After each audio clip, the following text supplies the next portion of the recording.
37-nji bölek hormatly Molla Ahmed Ahun Gurbanpur tagsyryň tefsir mazharynyň ibaratyndan istimdad awliya sabit etjek bolup qad tawatara an kesirin minel awliya'i ennehum yansuruna awliya'ahum ve yudammiruna a'da'ahum ve yahduna ilallahi ta'ala men yeşâ'ullahu ta'ala diýen ibaratdan galat fehimlik eden sözüniň jawabiyasy.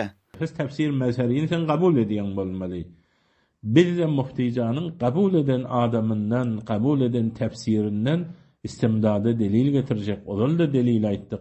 وَقَدْ تَوَاتَرَ عَنْ كَثِيرٍ مِنَ الْأَوْلِيَاءِ وَأَنَّهُمْ يَنْصُرُونَ أَوْلِيَاءَهُمْ وَيُدَمِّرُونَ أَعْدَاءَهُمْ وَيَهْدُونَ إِلَى اللّٰهِ تَعَالَى مَنْ يَشَاءُ اللّٰهُ تَعَالَى. Yani kâne awliyalardan haber mutawatir bilen sabit boldy. Yani kat'î diýdigi. Hamidan ve musalliyan hormatly Molla Ahmed Ahun Gurbanpur tagsir sana 11-nji bölek jawabiyede hem tefsir mazharynyň bul ibaratyndan istimdad awliya sabit bolan ýok diýip bul ibaratdan keramat awliya sabit bolýar diýip aýdypdyk. Keramat awliya bolýan lygy ýerinde men yeşâ'ullahu ta'ala diýen cümle bar. Yani Allah Taala hallasa weli kömek edip biler.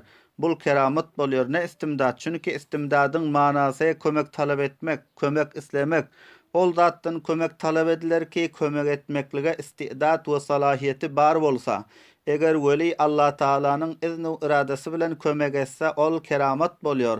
Ahundada Gurbanpur sen merdimleriň zihinlerini müşewweş etýärsiň. Keramet awliyanyň misalyny getirip istimdatga tatbik berýärsiň. Şol jähetli merdimleri iştiba taşlıyorsun.